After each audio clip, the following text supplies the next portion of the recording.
Hello, good morning, good afternoon, good evening, everyone joining in. This is Abhijit from the Catalyst Now Secretariat. Very happy to welcome you all today. We have a wonderful uh, workshop facilitator with us today, Thijs, who is from this amazing startup called Relay. Uh, and I know we all are here today because we heard the word AI and how can we use it every day, because that's what everyone is doing, and we want to use it furthermore in our lives. So before we kickstart, I would also love to hear from everyone. Maybe just put in the chat box is what sorts of tools are you using today, and what keeps you excited in the AI space? What's new that you're thinking? Do you have some specific thoughts? And we have some phenomenal concepts and probably, as they say, sorts of magic that we are going to experience in form of how AI can be used in our day-to-day work. So Thijs here, he is the founding head of product at relay.app.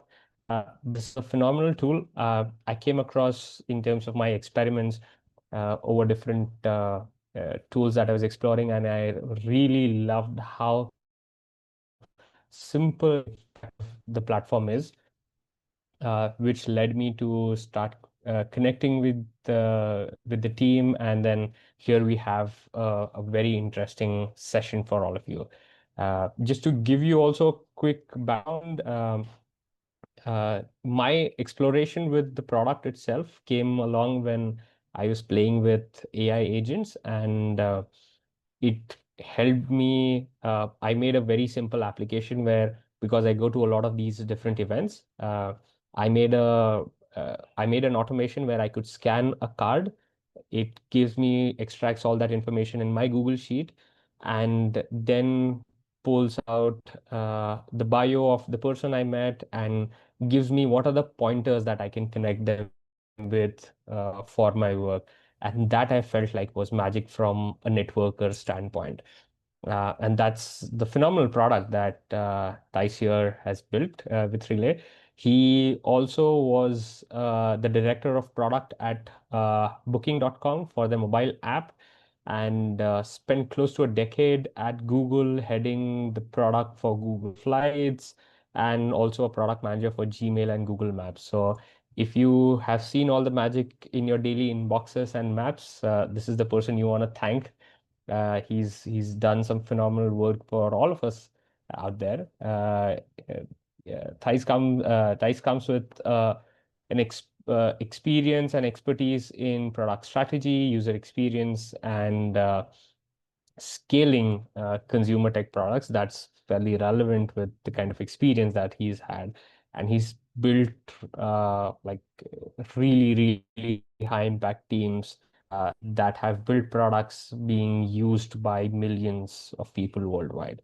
So with that, I will stop my very short introduction of the session, and I will let Thijs take away the stage and blow us up with this wonderful session that we're looking into.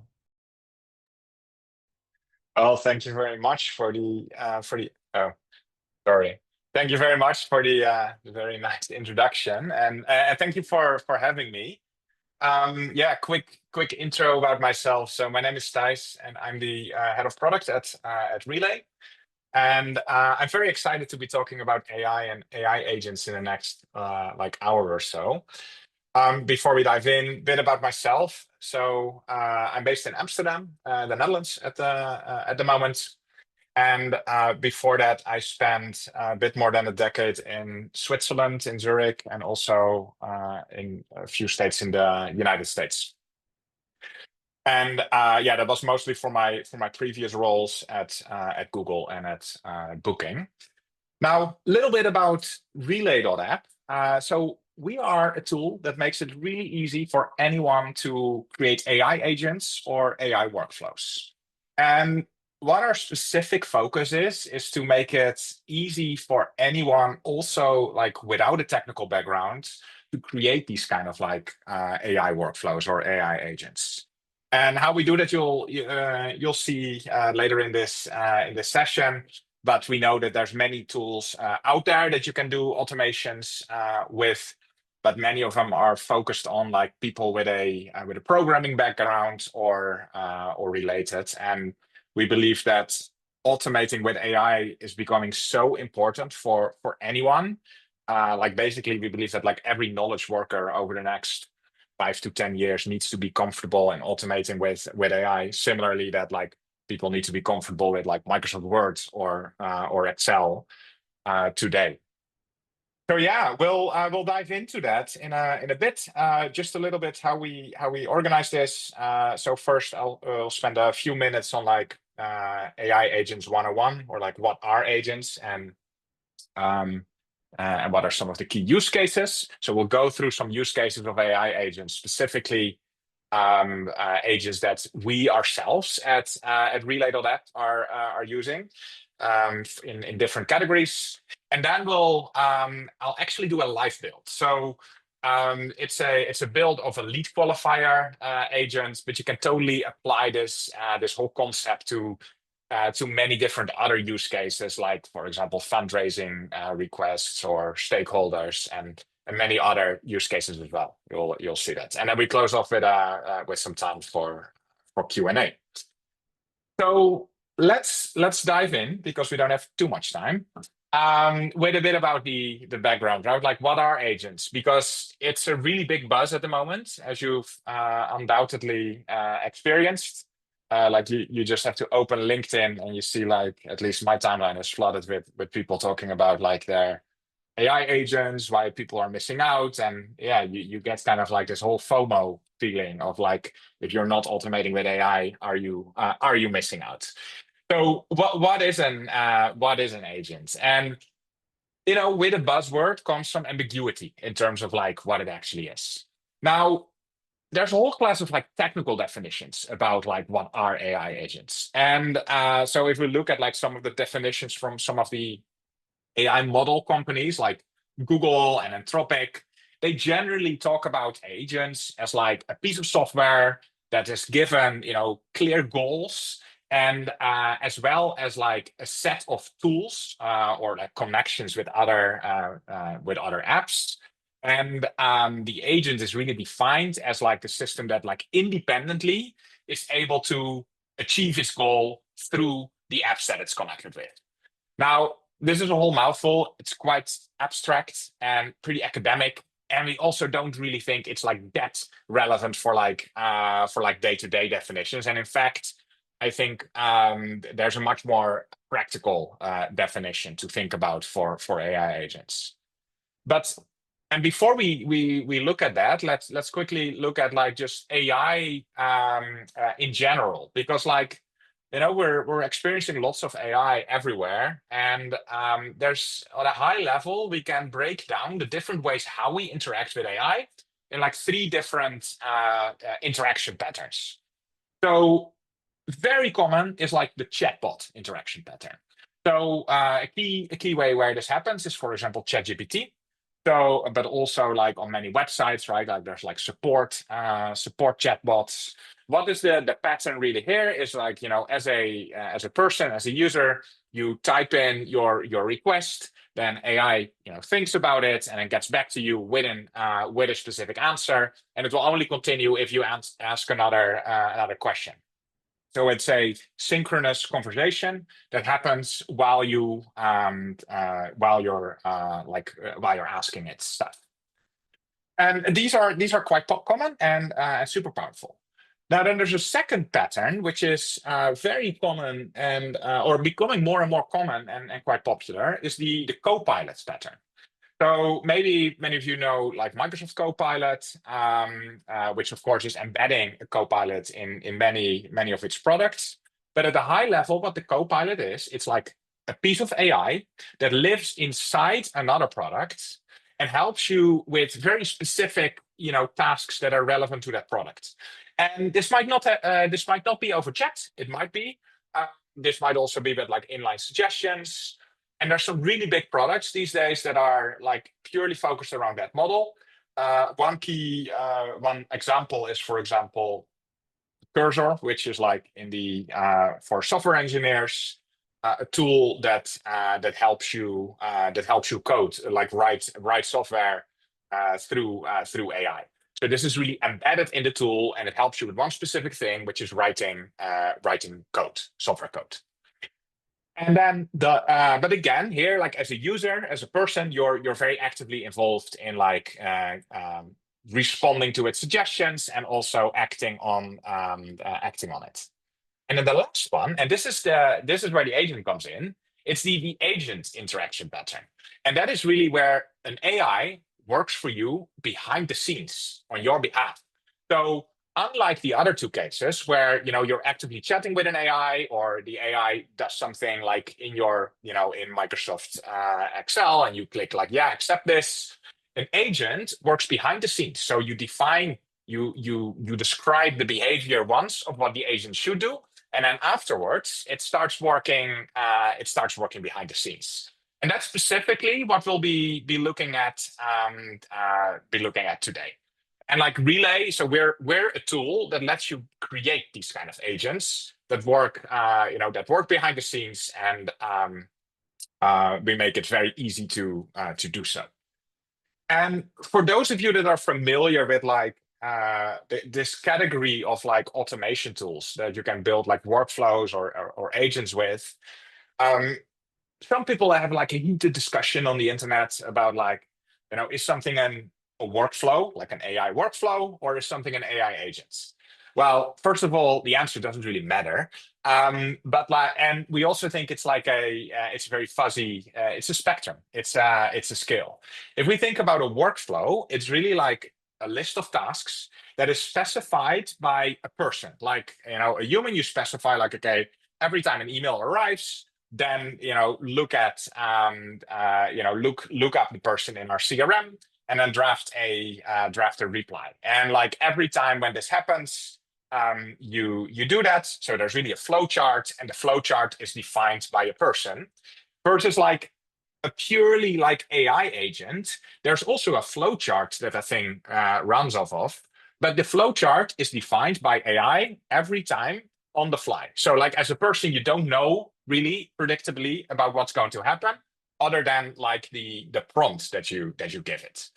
And what we believe in many, like, it's a spectrum, because in most cases you actually want to err on the side of like having a flow chart for an AI that very explicitly tells it like, hey, first do this, then do that, then use AI to do something magic, and then finally do something else. So let's actually have a look at an example, because this is all super abstract. So let me switch tabs to our tool. This is Relay.app, and here's a very simple or like basic AI agent. And let me walk through step by step what it does, and then we go through some other examples, because this is a little bit of this is just an example of like how it works, but then we go through some like real life examples of like how we actually use this. So this agent is an invoice tracker. And what it does is like every time when we receive an email that contains an invoice, it uses AI to extract all the important details about the invoice, and then we'll add it to our spreadsheet. So we have a spreadsheet here where we have like where we're collecting like for every invoice, like the vendor name, the due date of the invoice, and the invoice amount. And this is what this agent does. And why I use this as the example is because it's very it easily highlights some of the key components that an agent consists of. And the first thing is a trigger. So every agent it needs to wake up at a certain moment in time, right? It needs to come in action. And in this case, the thing that defines when should an agent wake up it is the trigger. And in this case, there's a trigger that is specifically a Gmail trigger that says like trigger run or like wake up every time when an email is received. There's also other triggers. And we say like, not for every email, but only emails with the label invoice and emails that have an attachment. So it's positioned there as like where the attachment is not empty. So where there's an attachment. So every time this happens, the agent wakes up and comes into action. And then after that, there's typically what you'll see is like there is a point early on where the agent starts using AI to do something. And then after that, it's going to use the output or the result of that AI into another app. So the first thing that we're doing here in this example is like, it's using AI to extract the invoice details. So we see here, there's a prompt where it says like, please extract the following details from the attached email, where we wrote like invoice due dates, invoice amount, and vendor name. The AI understood this and created like defined this as like the output of this step. So there will be a date, there will be a number, which is the invoice amount, which is the vendor name, and this will be the output of this step. And then the last thing here is that we're using the result of the AI into another app. So in this case, we're adding a row to a Google Sheet. So I specified this the spreadsheet that we have here with our invoices. I say like insert a row at the top of the sheet where for all the columns, so we have 3 columns, vendor, due date, and amount. We're using this information that came out of the AI. So in this case, like you see that there's the vendor name that goes in the vendor column. I know I went a bit fast here, but that's because we're going like we're building something live in a little bit. But I wanted to go through these key constructs, and let me just quickly start like a test on like a previous email. So here I get an overview of like some previously received emails that are in this invoices label that have attachments. So there's here an email from Sentry. Let me open it up. So let's see what the invoice is. So it says 166 US dollars. Let's start a test for that specific email. So here you see that the agent is in action, where instead of it's triggered because of an email receiving, I started it manually, and you see it just did the AI step. Now it said it added the row to a spreadsheet. So if we go to the Google Sheets, then we see a new row in this spreadsheet. It says Sentry 166.46. Then in this case, I did the demo before, so there was already a row for it. But so that's at a super high level, like the core concepts. Now let's look at some real use cases of agents, because this is actually a real use case, but it's a very basic one. And for that, let me go through our own like workspace, and we have hundreds of way more than 100 agents that are working for us in our business. Like for context, our business, we're with 10 people. We don't have marketing, we don't have sales. Like all of that is like we do with AI agents. And let me start with a very specific agent, which is great for like individual productivity. And it's the meeting briefing generator. So what this agent does, it works specifically for me. It wakes up 4 hours before I have a meeting coming up. And or actually 6 hours. I didn't rename the title. So 6 hours before a meeting coming up, and specifically in every meeting with external guests. So I don't want to have this for like a placeholder slot or whatever, but if there's a meeting with external guests coming up, then what it does, it like looks at all the guests in the meeting, and for each guest in that meeting, it will look up the most recent email conversations I had with that person in my mailbox, or in my mailbox. It also looks up what are the most recent meetings I had with that person, if there are any in both cases. And it will look up their LinkedIn profile.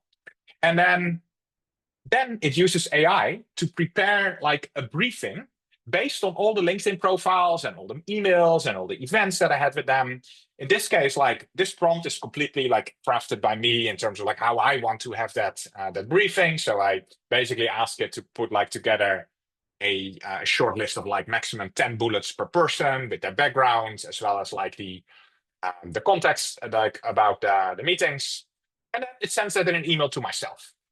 So what I can show you, for example, is like here's the meeting briefing for the meeting that I had with Abhijit and Cindy to prepare for this webinar. So this was like last week, and what you see is like I got like Abhijit's profile as well as Cindy's profile, and then there was also like some context about like the previous email conversations that we had about coordinating this session. And yeah, so I'm getting this for every meeting, and this is a super powerful agent that we see also with many of our like users that are using this.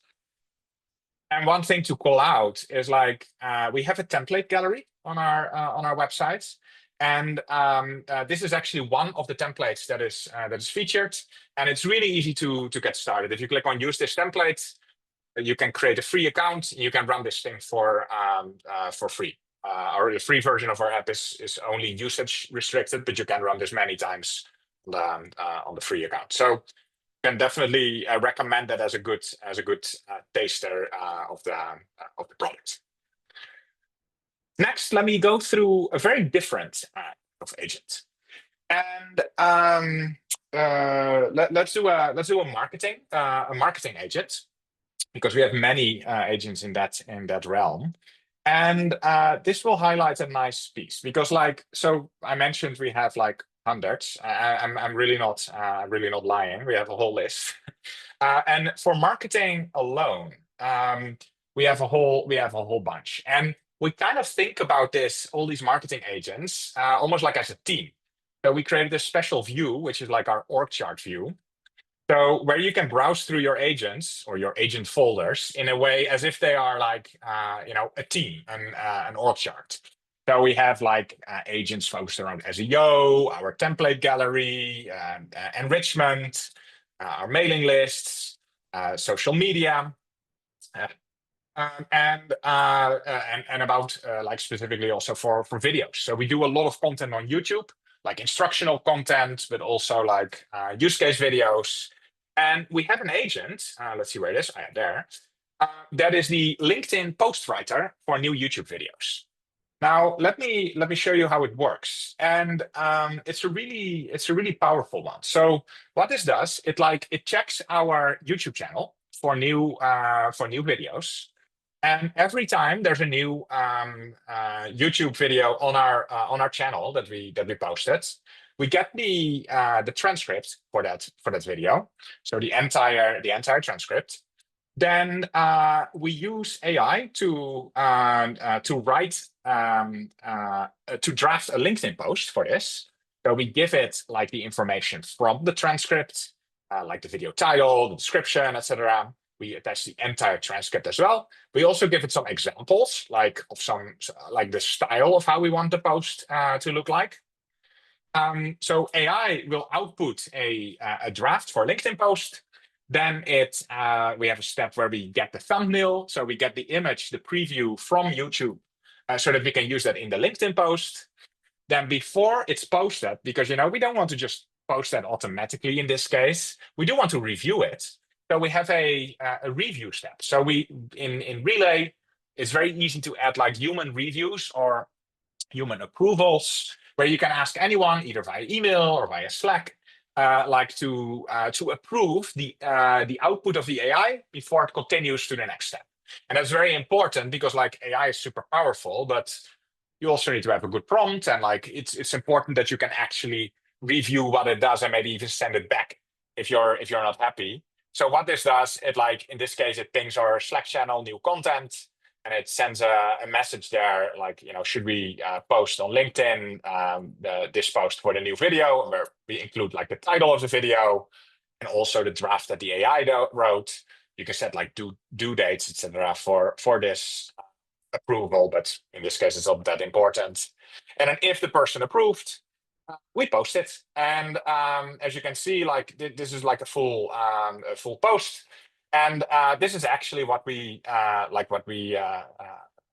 what we do, like how we post these videos, these video posts in our on our YouTube channel. Cool. And then so there's one more example that I'm going to show. Oh, by the way, this one also I created a template for this, and the template actually also shows like other social networks, so also X and Blue Sky, because we have good integrations with those as well. And then the last one, we also have a template for that. Not a coincidence. It is a competitor report. And this one I'm calling out because it's a really nice one to start with, because it's like it doesn't require you to connect any apps. You can just go to our gallery, click use it, and then click start the test run, and it will work.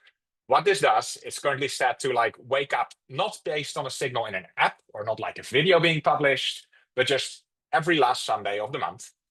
And what it does then, it goes. It looks at the list of competitors that we specified. In this case, in this demo, it's or like for this gallery template, I set it up that we're a mobile phone company, so I added some like mobile phone companies that are like competitors in this list. And then what it does is for each of the competitors, it gets their LinkedIn profile information, or sorry, not the profile information, but actually their recent posts from LinkedIn. It also goes out and searches the internet using Perplexity, which is an AI model that is connected to the internet and can do like web searches and has like the latest news. So it will write a news report about the competitor. As part of this prompt, I have specified what our company does, which is very important, so that the AI model, in this case, like we're making phones. And Apple was a competitor, but Apple does a lot more than making phones. But by telling it like, hey, this is what we do, then the AI will also know like what kind of news to filter for and how to interpret it. And then afterwards, it's send an email with the report. And yeah, just to show you an example, like here's that if you import this and you click start a test run, you will get an email like this. Depending on the then actual news, where you get a list of like these competitors, and again a couple of bullets about like the news that was that came out in the past month. That's how it's currently set up, but you can totally tweak that in any different way. Cool. So those were the high level like examples that I wanted to show. What I wanted to do now is go to a live build where we build one together, or like you can actually build along, but I will do it at a certain pace, and you can kind of get a feeling for like how it is to create these things, and also you will see that it's not that hard, even though there's many ways how we want to make it even easier. And at the end, if we still have time, also with the Q&A, and I'm happy to dive into other use cases as well, because this was just kind of like a selection. Cool. So what we're going to do is a lead qualifier. And again, you can use this for many different ways. But let me quickly show you the result of what we will be doing, and then we'll start from scratch and actually build the thing. So it's a very common use case, at least what we see with our customers is like many companies have like a form on their website where it's like request a demo form like this. And in this case, like we use HubSpot forms, but Google Forms, Typeform, Tally, whatever form product you use, there's a form being submitted. In this case, of like a demo request, and you want to, before you just send a message back like, yeah, that sounds good, here's our link to schedule one. You first probably want to qualify the person that requested the demo, and then based on whether if the person is qualified, send them a link. In our case, to Calendly, like, okay, here you can schedule the event. If the person is not qualified, send them a message like a polite decline. And if they, in this case, like if we're going to use AI, the AI might not be sure. Then we want to ask a person to do so, and then like have a person actually make the decision.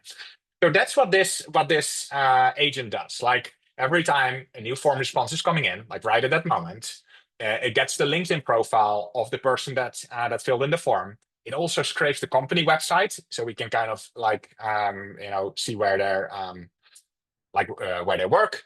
Then we use AI to make a classification, like a qualification decision, where it either qualifies the lead as like qualified, and then we send like a Calendly link, or we qualify as unqualified, and then we decline, or we ask it to escalate to a person, and then we then a person needs to specifically say whether the person is qualified.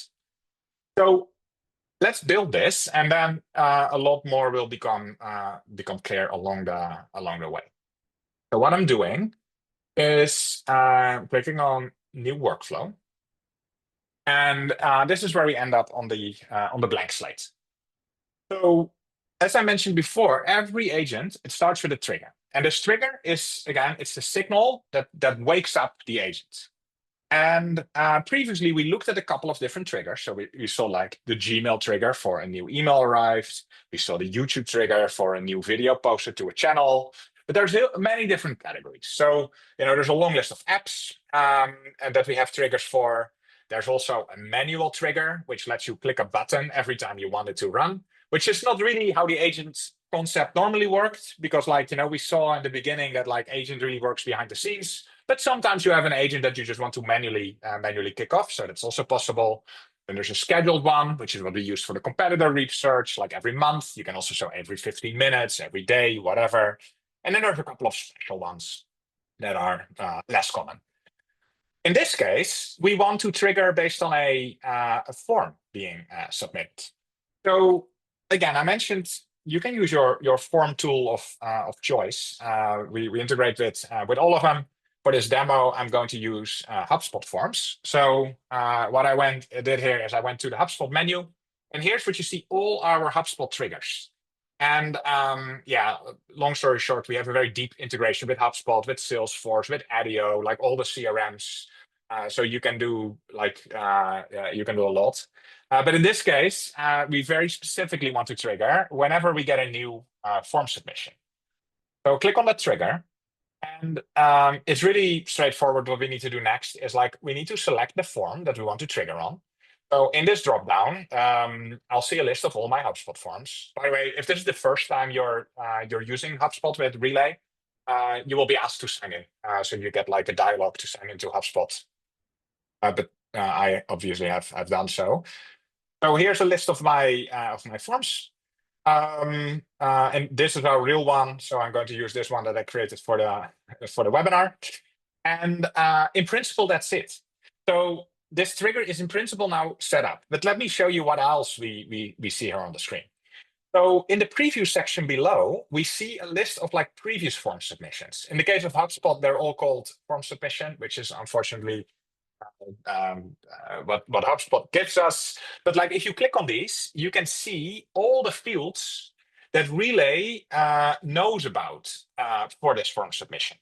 And if we take a closer look, if we look at the actual HubSpot form, you see there's all these inputs like email, first name, last name.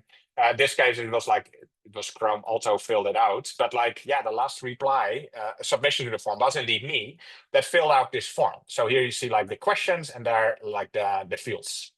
And you can do that for all the recent form submissions. And this is really just as to give you confidence that you're looking at the right form, and also that you're all getting the right information. Now, optionally, you can specify filters for a trigger.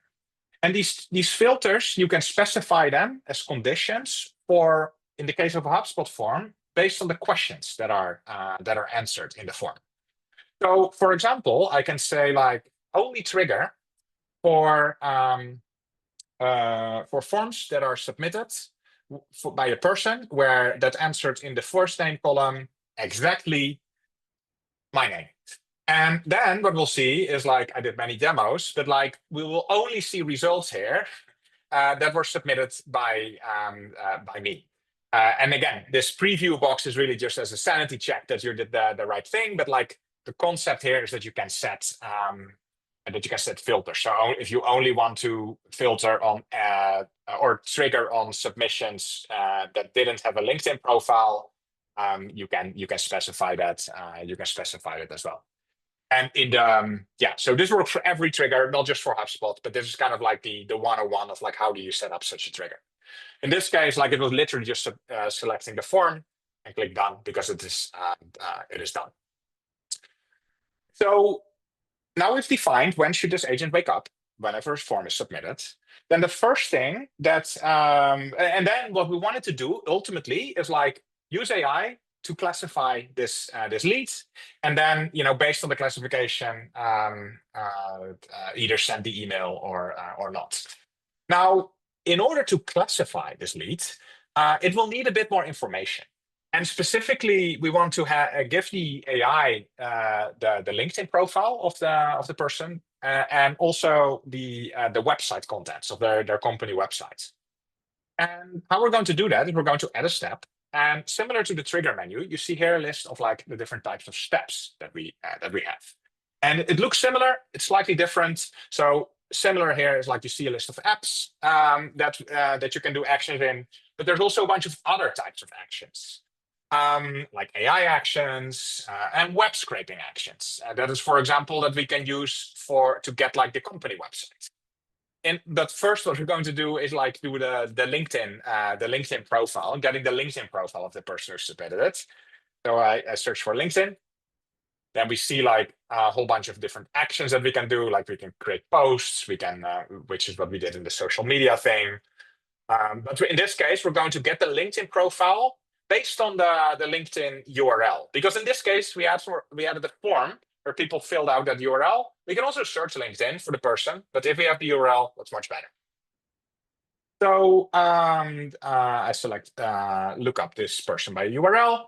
And now I'm going to the form submission, and I'm going to select the LinkedIn profile URL question that the person answered. Now, why you see this in red? This is actually quite rare. This is specifically for these HubSpot forms. But this is red because, like in this case, HubSpot didn't tell Relay that like this is guaranteed a URL. So the person might have entered something different, and that's what we're saying beware of. For most other form tools, this is actually not the case. But you can just click it, and this is just assuming that it will be a URL. And that's it. So now this step is going to get the LinkedIn profile for this person. Now, how do we know what comes out of this step? Because that's what we want to use in the AI later. If we look here on the bottom, it says like, what is the output? And you see this little like chip that says profile, and 2 stands for like the number of this step. This is step number 2, and this is what the output will be. Similar, step number 1 was the trigger. So we're using the LinkedIn profile URL from the form submission that came out of the trigger. If I click on this, you get an overview of like all the different fields of information that we will be getting from this LinkedIn. So basically what you can see is like we get like everything that's on the LinkedIn profile, including like job history and whatnot. And to see this in action, let's test it. So I click on test this step. And what I can do now is select one of the form submissions that came in. So these are all like the tests from me. And I click on test. And then you can see whether it's configured in the correct way. So what we see here is like for this specific form submission, we get my LinkedIn profile back, which is correct because I filled out the form. And here you see, like, let me click on view details. You see all the information that came in. And yeah, it literally has like everything, like it including like start date, end date, and whatnot. So it's very comprehensive, which is very powerful, and great for the AI to just deal with. Okay, so that thing is set up. I'll speed up a little bit. We're going to do the same thing for getting the company website. So now instead of going to the LinkedIn menu, we go to the web scraping menu. Here we go at the option scrape contents from a website. And here we select the company website link. And again, I'm going to test this. So it's going to scrape basically relay.app, our company website, because that's what I submitted in the form. And what we get here is like the following. So yeah, it looks a bit ridiculous, but this is it's AI friendly. So like AI will know how to read that. But it's literally just the contents from our website in an ugly way presented, because it's not made for humans, but for AI. And you can see it did its thing. So now we got the LinkedIn profile, we got the company website, and now we can give this all to AI to do something with it. So we add a step, we click on AI, and as you can see here, there's a whole bunch of like shortcuts that we have for common use cases. So in the very first thing that I showed you was like I used AI to extract invoice information from an email. So it was an AI extract. In this case, we want to classify a lead, or qualifying is classifying into a category. But just to show you that we also have like other like multimodal type of things, like transcribing audio, text to speech, generating images, and so forth. But in this case, we're going to classify. What are we going to classify? I'm going to select here the form submission. So that is the lead that we got in, and we want to classify that. Now, the first thing that we see here is like is an example prompt. So we put something here so that you get an idea of like how you could go about writing this. In this case, the example it's not so much fitting for this, but more about like a support email. So let's actually change this. So what I'm going to do is I clear this out. And let's write a basic prompt. Let's say your task is to classify demo requests for an AI automation platform. And so we're starting the prompts with like the very clear and short description of like what is the ultimate goal here. It needs to classify. And as I'm typing, by the way, you see that the AI is trying to understand my prompt, and I'm making the best guess about like what it should output. Now, for now, this is all pretty useless, as in, well, it might be useful, but it's not, because our prompt is not finished, it's not going to be very meaningful. Now, the next thing what we're going to do in this prompt is give it a little bit more clarification around like how should it classify. And in this case, I'm going to specify like what we like our ICP, so to speak.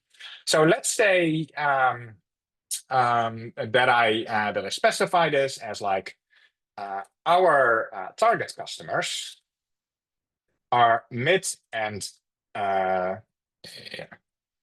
senior level leaders. That's businesses with 50 plus employees. So now the AI will have an idea of like, okay, how should it go about this classification? Because otherwise it's like, yeah, it will give you an answer, but it might not be the one that you had in mind. Next, what we're going to specify is like, what is the context? Like, what is the information that it should use to make this classification? Because we told it like what we consider classified. We also told it its goal, but we didn't say like, okay, where does this information come from? And it's very important, like we want to make it very explicit that you specify like what is the information that goes to the AI. So what we're saying is like attached are the form response of a sales demo request, which is what we already attached, like when we started this prompt. Second, the requester's profile, LinkedIn profile. And third, the requester's company website. And what is important now is that we're going to actually attach those things as well. Because again, like we don't auto attach anything. We want to make it very intentional, because you want to control what goes to the AI, but also to be more efficient in terms of like how many AI tokens it uses. We'll get to that in a second.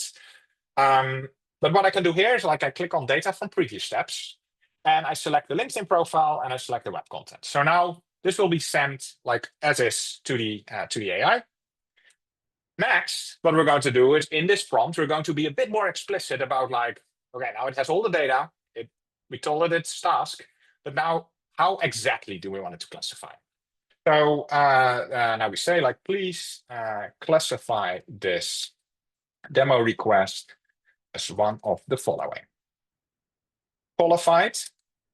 And then what we're going to do is send a scheduling link. It's more for us.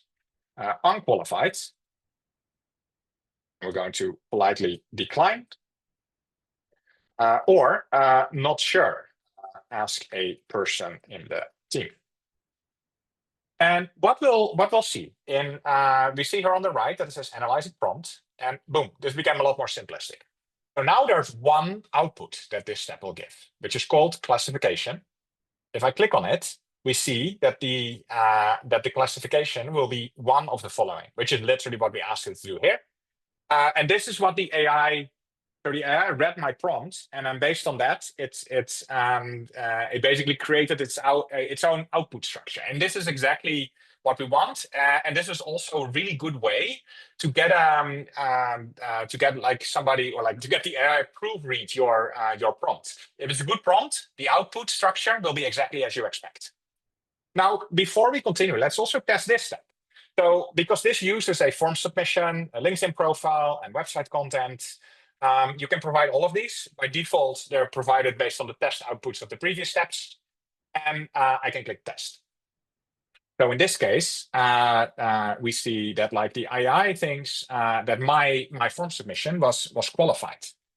I actually want to see why, because we realize like, okay, we get this request, but I want to see why. So let's add something to the prompt where we say like also give the reason for your decision and a summary of the requester's profile. So what we'll see now is like that the AI read my prompt again. It sees like the new requests. It added them. Now, if we click test again, we'll see something. And let's see what it does. And now it says unqualified. And this is actually funny. This is not scripted, because like 99%, like always when I do this demo, it says unqualified. This is the first time it said qualified, but it is a good example that like the AI is not predictable. But like let me get to that in a second, because let's see what was the reason here. It said like, okay, the requester is the founding head of product at Relay, the company which this demo request form was submitted. Okay, it's that smart. So like that was the reason, which is a good reason. But now I mentioned right about like the fact that normally it does say unqualified right away. And what was really weird is that it now flipped its own choice. It's not common, but it sometimes happens. And this is where the different AI models come. So there's many different AI models. You might you hear about them everywhere, but the TLDRs, they all have strengths and weaknesses. And the key differences in them is like how good they are in like analyzing large sets of data. Like for example, you can give AI like a whole book or like large spreadsheets and make analysis of that. But then also like how good they are in terms of like how efficient, how cost efficient. And this model was relatively cost efficient. But if we, for example, change the output here to Claude Sonnet, which is significantly like a step up in terms of like smarts, we will also see that it will take more AI credits. So in this case, it's 41 AI credits. It would have used 41 AI credits for this run. Testing is always, we don't charge anything. And every free account even gets like 500 credits per month. So you can do this quite a bunch of times. But now let's see what Claude Sonnet does. And here you see like for the same thing, it took 106. And just to show another extreme, like Gemini 2.5 Flash, which is definitely, so it's a really efficient one and it's really good at many, like for many use cases. But it's super cheap. Let's see what this does. So let's test it, and we'll see that it will be a lot less than this. You see 11, so 10 times as cheap. Now, what we generally, and it gives the same answer again. What we generally recommend is like first build your prompt and work with a better model, specifically while you're testing. Because like the better models are, there's so many variabilities in terms of like writing your prompt. You need to do that well, and then like there's the AI predictability itself. If you have something that consistently performs well with a more expensive prompt, and testing is free, like this would have used 11 credits. Right now, there's nothing used. Then you can go to like the cheaper models, and you can try some of the variations to get something where you get the right trade-off. Okay, and now let's continue and let's wrap this workflow up, because like what we did here is like we have the AI output and we have the qualification, and that's the main thing that we wanted, right? Now we're going to use this qualification, and we want to do something different based on whether it was qualified. Quick time check here. Given we have just a few, like 7 minutes for the call, I think maybe, sorry to interrupt, but maybe could we just quickly get into some of the questions? Yeah, that sounds good. What about I spend 1 minute or something, and then we go to the question, because that's a good wrap up point. Yeah. Perfect. So let me quickly show you the technique on like how you would do different things based on the answer of the AI. And the construct here is like that we use paths from flow control. So what we basically, we want to create different steps depending on the classification of the AI.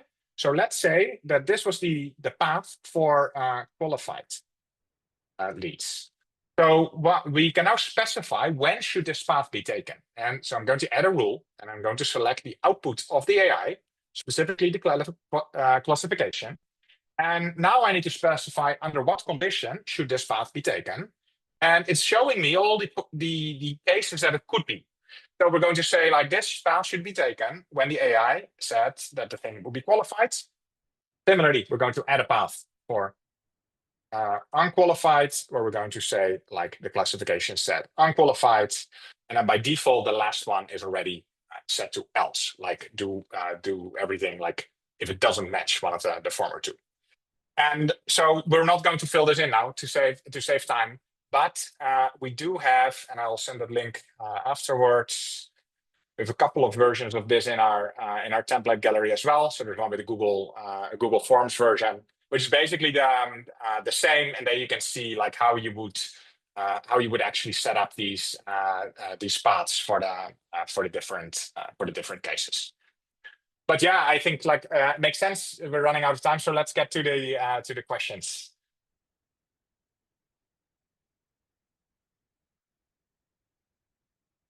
Sorry, yeah, sure. So we have a couple of questions here. So one, I think the first one came along is I want to follow up with potential partners and clients when I have relevant news and content.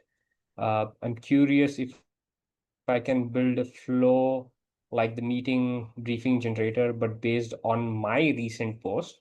It would read the recent post and recommend LinkedIn and email contacts I could send the material to as well as suggestions for a hyper relevant email. Yeah, 100%.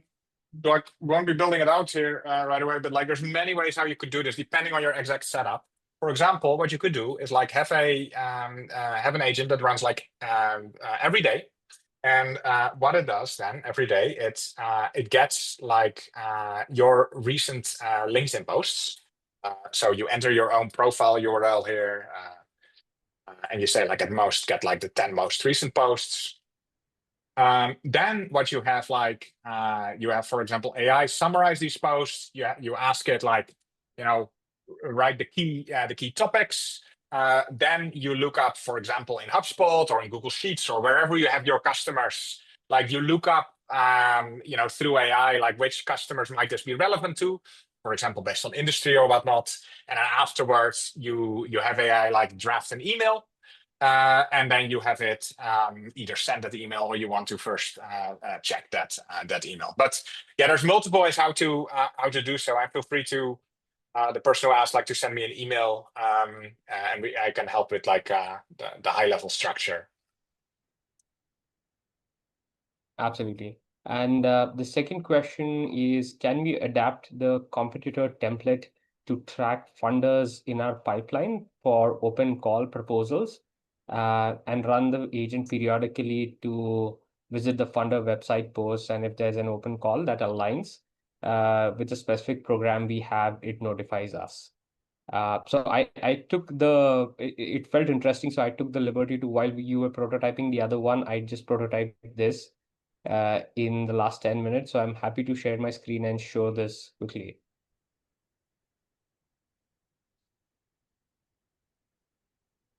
Yeah, looking forward. Okay. Yes, I'm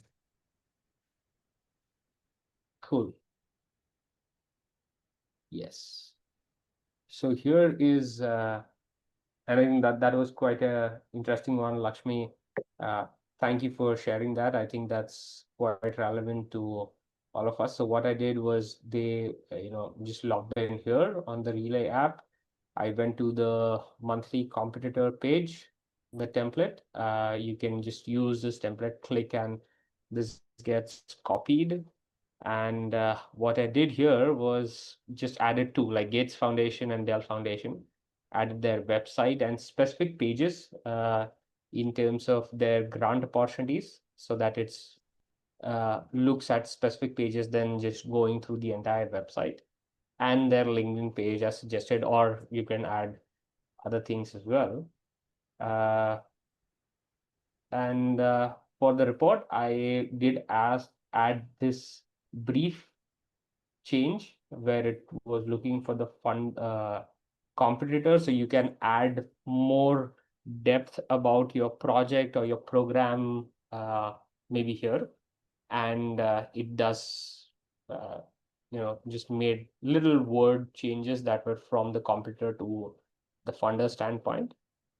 And yeah, and then it did email me a report. So this is what it generated. So yeah, you have this. So for Gate Foundation, they did for women and women's health, but no programs for entrepreneurship or youth programs. That's what I asked it to do. And then from Dell, there was nothing specifically in the last 1 month except for a couple of donations and stuff that they mentioned. And in terms of the run, so this is where it just took some 94, 93 credits. So pretty interesting in terms of what it found out. So yeah, can we see? Okay. Yeah, so I think this is it. So what you said, here it is, like live in 10 minutes while we were doing this call. So uh, you're open to experiment and set up some time for yourself to play around with the tool and maybe have more such experiences, and just get your ideas out to life there. That's really nice. It's really awesome that you were able to build it in the past 10 minutes. And I hope it highlights that it doesn't have to be complicated to set something up. Cool. Any more questions? I think there's one follow-up to that by Christina is, as a communication strategy researcher, I would also recommend using that workflow to follow similar nonprofits to track their funders and to keep an eye out for potential collaborators. So maybe do you want to take up a quick time, like response on that? And we do have a few more minutes, so we can get other questions from people as well. Yeah, definitely. Maybe let me share my screen again, because I think it's best illustrated. It's definitely possible, and it's a great idea. I think that there's one construct that we didn't look at, which is like that you can trigger, for example, you said like existing funders, and you want to use AI to sorry, what was the specific the specific use case again for existing funders?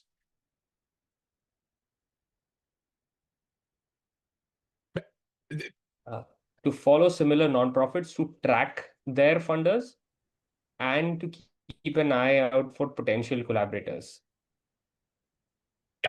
See. So let me just let me show you a high level technique. So we have all these triggers that is like, you know, something happens in an app. Like for example, Google Sheets, like a row was added or a row has changed, or first of all, like a column in a row is a specific value. But we also have what we call batch triggers. And these are triggers that you can run for like every, in this case, like every row in a spreadsheet. So let's say you have like your list of funders in a spreadsheet. Then you can specify like for example, every day, we're going to select a spreadsheet. And let me see if I have something, for example. So we're going to select a spreadsheet. This invoice spreadsheet. And we're going to say like, by default, trigger a run of this agent for every row in that spreadsheet every day. So this was the spreadsheet, you know, these ones with our invoices. So you see here the examples, the example rows. But I can say, for example, only do this where the due date comes after, like tomorrow.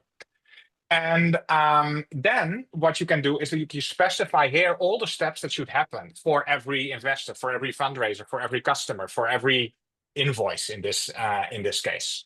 So if you want to do something periodically where you go over your total list of like prospects or funders and do some AI magic for each of these, that is a great use case. Or like a great way to do so, and just how we use this ourselves in many different ways is like, so every Sunday run like a report over our like customers. We store them in Airtable, and then create like a customer health report, like how much of the risk of churning are they, and like how engaged are they with the product, like all stuff that's very specific for us. But the concept here is the same thing. Like in this case, we do it for all of our customers, but you can do that for all of your partners, all your investors, and like use a spreadsheet or whatever is the source. You can also use a CRM, for example. So that's a very common way of how to address such a use case at scale, especially if the numbers are large. Maybe it's not exactly what you were asking, but like I hope it at least showed a little bit of a technique. I think definitely. I think I just saw another question someplace, but I think Abigail, I think you put a question, but I don't see that anymore. Or anyone else who wants to quickly ask a question. Yeah. Okay. Cool. Anything else from anyone?